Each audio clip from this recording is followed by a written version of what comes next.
Bismillahirrahmanirrahim. Pak Gu ada sebuah pernyataan gitu kan, bahwa air kelapa atau kelapa yang dibakar itu akan mengurangi gitu ya, mengurangi dari manfaat karena bakteri yang ada di dalam kelapa itu akan hilang bahkan. Nah, bagaimana menurut Pak Gu tentang pandangan manfaat air kelapa untuk kesehatan? Mungkin ini ilmu dari nenek moyang kita dulu yang kita sering lihat dan dengar banyak sekali kandungan manfaat. Menurut penjelasan Pak Gu tentang manfaat air kelapa yang dibakar gitu ya, bagaimana, tolong dijelaskan. Baik. Waalaikumsalam warahmatullahi wabarakatuh.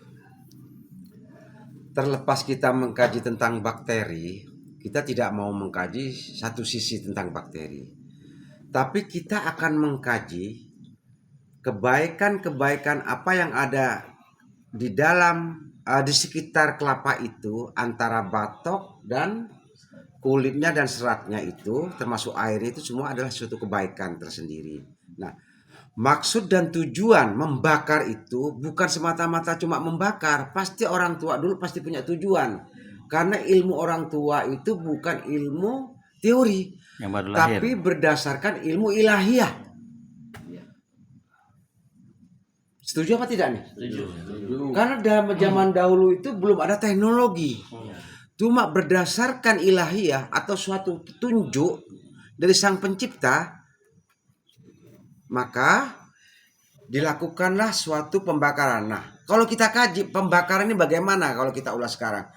Maksud membakar di sini yaitu agar dilakukan suatu pemanasan di mana zat-zat yang terkandung di sekitarnya, baik di serat dan batoknya, zat aktifnya itu lepas.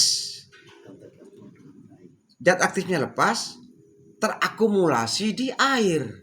Nah, airnya sebagai pengikat, air kelapa ini. Jadi diharapkan kandungan yang ada saat ini di air kelapa itu lebih maksimal karena di top up dari hasil pembakaran tadi itu. Hasil pembakaran tadi melepaskan zat aktif yang ada di sekitar itu. Airnya masuk ke air kelapa. Kira-kira begitu. Nah, selanjutnya seiring dengan itu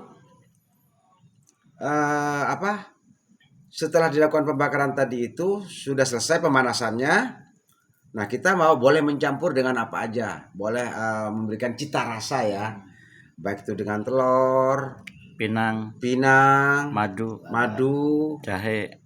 Ya, serai, silakan yang jeruk. kira-kira itu mengandung khasiat yang menurut orang tua, bukan menurut orang baru. Makanya jangan belajar sama orang baru. Orang baru mah kagak ngerti apa-apa. Kita kalau bisa jangan pernah belajar sama orang baru. Karena orang baru ini banyak berteori, terlalu banyak ngarang. Padahal ilmu hakikatnya ilmu dari ilahiyah. Mereka kan segera mengadopsi dan menginovasi.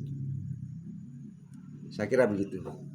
Ya, baik, terima kasih. Semoga manfaat dari air kelapa yang dibakar itu sebenarnya tidak merugikan kesehatan secara umum. Justru ini dibuktikan oleh orang tua kita sejak dulu, dan inilah kekayaan kesehatan yang dilakukan oleh masa orang dulu ya, dan inilah kita harus budayakan dan harus kita lestarikan. Semoga bermanfaat dan terima kasih. Bapak Gu Harto, semoga ilmunya bermanfaat. Ya. Amin.